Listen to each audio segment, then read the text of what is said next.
Hi everyone, I'm Alex Dusky. We are in the second week of March, and you know what that means. March Madness is right around the corner. With the selection show on Sunday, we wanted to give you a quick look around the Power 5 conferences on what to expect in the tournament. Today, I am joined by representatives of each of the Power 5 conferences. Let's start off on the East Coast. Cameron Nazir of Citrus TV, what's happening with the ACC? Thanks, Alex. From Syracuse University, I'm Cameron Nazir. Well, the ACC has been riddled with unparalleled parity so far this season. But the top dogs, it's still Coach K's Duke Blue Devils, and a big reason why all 5 starters averaging double figures in points. So expect Duke to be slotted in as a number 2 or 3 seed in the Big Dance. And they might be wanting to make a Final Four and national championship push, not just because of their recent woes, but it is Coach K's last season. Now, you have to dip further down to see the rest of the field in the ACC. North Carolina and Notre Dame, 2 teams that have won over 20 games in the regular season, but they've struggled against quad 1 opponents, the top tier opponents, the ranked teams. That's a big reason why both North Carolina and Notre Dame will most likely be 9, 10, or 11 seeds. Expect them to make some sort of a push, maybe into the Sweet 16, but not much further than that. And then the shockers. These could be the Cinderella stories of the Atlantic Coast Conference and the NCAA tournament. It's Miami and Wake Forest, 2 teams that were predicted to be the bottom feeders of the Atlantic Coast Conference, and they've somehow found their way to get into the Big Dance. For now, expect them to be a 9, 10, or 11 seed as well. And then one more team, Virginia Tech. They're in the first 4 out according to ESPN, so they'll have to play well in the ACC tournament to play in to the Big Dance. From Syracuse University, I'm Cameron Nazir. Alex, back to you. Thank you, Cameron. What an end to Coach K's career, losing to rival UNC at home. It's these kinds of upsets that we get excited for with March Madness. Quickly moving over to arguably the strongest basketball conference this season, the Big Ten. Caleb Spinner from Ohio State, take it away. Well, thanks, Alex. I couldn't think of a better place to talk about Big Ten basketball than the home of the Buckeyes, the Schottenstein Center here on the campus of Ohio State University, where the Buckeyes on Sunday lost to their arch rival Michigan Wolverines 75-69. That's going to hurt their momentum going into the conference tournament this weekend. But looking at the Big Ten as a whole, there are several dangerous teams and national stars in the spotlight who could certainly throw a wrench into things in the March Madness tournament. We're talking Wisconsin's Johnny Davis, Illinois' Kofi Cockburn, and of course Ohio State's E.J. Liddell, who averages his scoring 19.6 points per game, just shy of 8 rebounds per contest, and is leading the Big Ten Conference with 2.6 blocks a night. Whoever comes away with the Big Ten title, one thing's for certain, they'll be able to boast they've played some of the best teams in the nation going into March. Thanks, Caleb. There's no doubt that, unfortunately for us, Ohio State is the better OSU in basketball this season. Making our way over to the West Coast, we are joined by Matt Lazarus of UA TV3 on the phone. Matt, thanks for calling. Thank you, Alex. Glad I could call in today. So Matt, tell us what's been happening with the Pac-12. The Pac-12 has been a roller coaster ride all season long, but there have been a couple of frontrunners that I think have a real shot at cutting down the nets this season. Leading the pack from start to end has been the Arizona Wildcats, who went 28-3 this year in Tommy Lloyd's first season as head coach, including an undefeated record of 17-0 at home. The Wildcats are top 5 in the nation in scoring, rebounding, and lead the nation in assists per game. There is no team in the country that spreads the floor and plays transition basketball like the Wildcats. And if they stay hot, watch out for them to make a deep run in this year's tournament. As for the UCLA Bruins, they were last year's Cinderella team, cruising all the way to the Final Four. They've had quite a shaky season this year, but with most of their sophomores and juniors returning from last season, UCLA is a real sleeper to make yet another run in March Madness. A third team to keep your eye on as the tournament rolls around is the USC Trojans. Led by junior forward Isaiah Mobley, the Trojans are top 10 in the country in rebounds, play physical basketball, and shoot the ball well from 3. They're a hard team to beat on any night, but their inconsistency this season could lead them to an early upset in the tournament. How fun has it been being able to cover the best team in the Pac-12 all season? It's been a blast covering the Arizona Wildcats and Pac-12 basketball this season.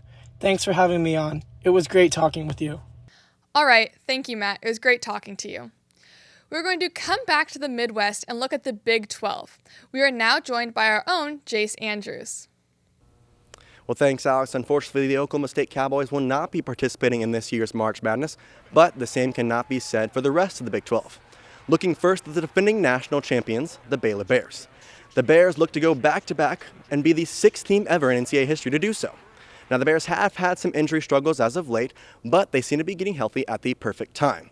The Bears ranked first in Quadrant 1 victories for the 2nd year in a row and look to be primed for another Final Four run. Their counterparts, the Kansas Jayhawks, are led by Ochai Agbaji. They rank 2nd in the Quadrant 1 victories with 10.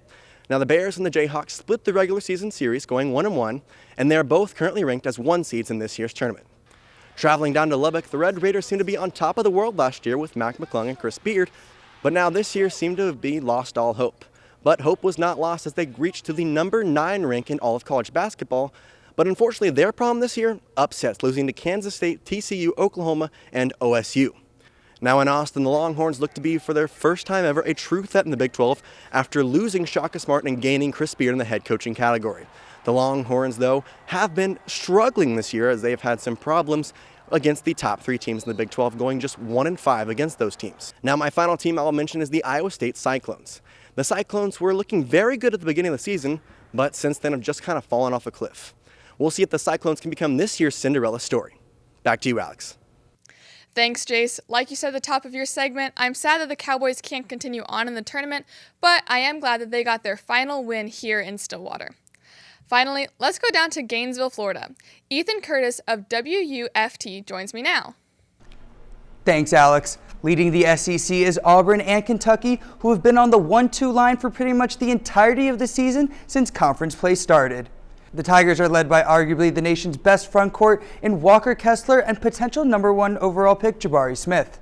For the Wildcats, they are anchored by potential player of the year Oscar Schwebe, who is the nation's leading rebounder and has one of the highest efficiency ratings of any player in the country. Another team to look out for is the Arkansas Razorbacks, and if you're looking to hop on the hype train, or the must bus, as they like to say down in Fayetteville, it might be too late. The Razorbacks have wins against Auburn, Kentucky, and Tennessee in their last 8 games and will look to stay hot as they enter the SEC tournament.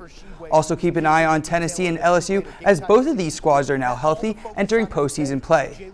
Alabama is another team that could make some noise but are one of the most inconsistent teams in the country. With wins over top teams like Gonzaga and Baylor and losses to Georgia, Missouri, and others, Nate Oates' squad has continued to play up and down to their competition. Rounding out the SEC is the Florida Gators, who currently sit on Joe Lunardi's next 4 out. With inconsistent play throughout the season, the Gators' best wins include Auburn and Ohio State, but have suffered losses to both Texas Southern and Ole Miss. The Gators will need to make a deep run or even win the SEC tournament to get into the big dance. SEC basketball will continue soon in Tampa as the madness is set to begin, and I am as excited as ever. From WUFT News here in Gainesville, Florida, I'm Ethan Curtis. Back to you, Alex. Thank you, Ethan. I know you're really hoping the Gators can pull through in the SEC tournament. Looking outside of the Power 5 conferences, there are a couple teams to watch for in March. The first being the obvious, the Gonzaga Bulldogs. After an amazing run last year that led them to the national championship game, they are back and maybe even better than ever. Although they lost Jalen Suggs, who was their best player and who had arguably one of the greatest buzzer beaters in NCAA history, they replaced that talent with skilled freshman Chet Holmgren. With upperclassman Drew Timme hungry for a ring, the Bulldogs look to avenge their loss last year and take home the trophy in April. Keeping that in mind, another team to watch out for is the St. Mary's Gaels. They have some impressive wins this season, like over Notre Dame, Oregon, and of course their win against the Zags. This makes them a threat to take out some high seeds, so be sure to look out for the Gaels to make some moves next weekend. The Big East has always been home to some great teams, and this year is no different. Providence, Villanova, and UConn all looked primed for a deep March Madness run, along with Creighton and Seton Hall looking to be this year's Cinderella team. The Big East has a real shot to have a couple teams in the Sweet 16. Houston also looks like they could be just as big of a threat in this year's tournaments as they were last year when they reached the Final Four. They did lose to the eventual national champions, the Baylor Bears, last season. Though the Cougars had some tough losses in February, they have played solid basketball all year long, and with them looking at a 5 or better seed, the Cougars could sneak their way into the Elite Eight. The last team to look for outside of the Power 5 is Murray State. And yes, I know what you're going to say, Murray State hasn't really played anyone, and they are only ranked because they've only lost one game this year. But I feel like we have to talk about the number 22 ranked Racers. They are currently on a 20-game win streak and have scored more than 90 points 7 times this year, along with having 3 starters averaging double digits in points per game, led by junior K.J. Williams. I'm not saying this team has a big chance to win the championship, but when your only loss has come to the number 5 team in the nation, we have to talk about them being scary in March. That's all the basketball knowledge I have for you today. Be sure to check back in a couple of weeks for some more insight from the tournament. Have fun and good luck filling out your brackets.